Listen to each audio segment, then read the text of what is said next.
is Saskia Stille, and I'm a doctoral student at OISE, also on the Engaging Literacies project team. And what I wanted to talk to you about today is related to what we've been doing on the project and the ways in which this kind of work shows practical inclusions and exclusions that make their way into the classroom space, and how we as teachers can make choices about what kinds of activities we do related to learners' language, culture, and literacy, and what gets accepted into the classroom. What I wanted to share about focuses on how we, working on this project and including students' identities into the work that we were doing, provoked encounters with the social realities that the students were dealing with. And what we did in the context of this is make a deliberate choice to turn toward engaging with these issues that the students brought up, rather than turning away from them and just moving on to the next lesson. We made space to talk about what was important to the students. So in particular, I'm going to focus on 3 examples from the project that activated students' prior knowledge, like the project was designed to do, and I'm going to talk about how we mobilize these activities for critical thinking and critical literacy learning opportunities. So the first 2 examples that I'm going to show you document the students' discussion during separate activities. In the first activity, we had been doing a shared reading activity from the book called The New Country by Roxana Khan, and it's a published children's book available definitely online and in most bookstores. In the story, the main character has recently arrived to Canada and has no one to play with at recess time. Here are some of the students' comments from the discussion that followed the shared reading. So, me too, I do just like that, I don't have any friends. When I came here, I was so excited when I made my friends. I had no friends at the first time. Sometimes I didn't do anything. I was playing at school and they said the F word to me. When I came here, April 15th, outside the airport, someone said bad words to me. So these capture from the students' own words what's going on for them when they are coming to a new country. And I forgot to mention that these quotes are taken from the students that we're working with this term, ones who have arrived just within the last 6 months.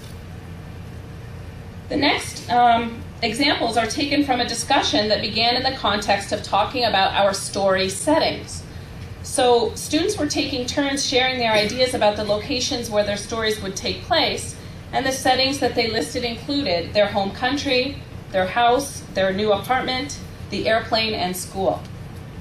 But as we were having this discussion about locations, one student shared the very tragic news of a bombing that had taken place the day before in a market in Pakistan.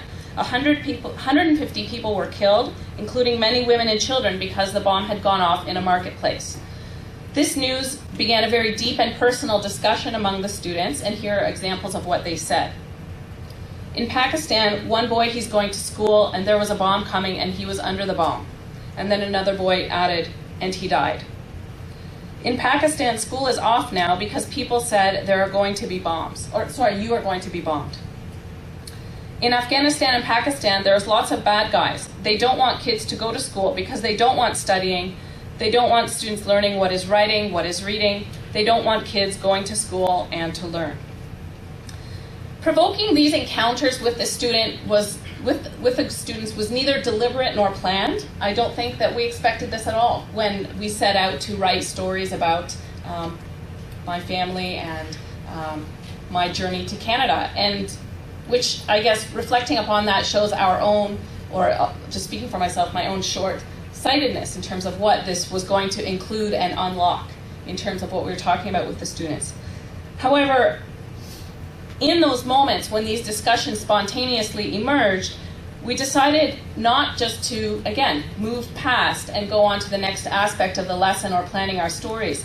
We were open to the uncertainty that the moment produced. We had no idea what we were going to do. We hadn't talked about this in advance, and it all unfolded in front of the students. So in this moment, we were able and willing to interrupt our planned lesson, and this destabilized the traditional divide between the teacher and the learner in the classroom and turned upside down the notion of who was learning from whom. It also provided an entry point to listen to the tension and complexity in the students' voices and opened us up to their stories rather than our own ideas of what their stories ought to be about.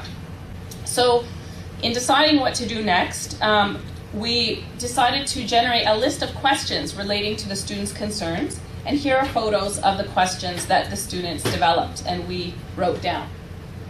So relating to the first discussion about friendships, we wrote these questions. And again, the students generated these questions. Why do people act angry? Why are some people friendly and others are mean? Why do people say bad words?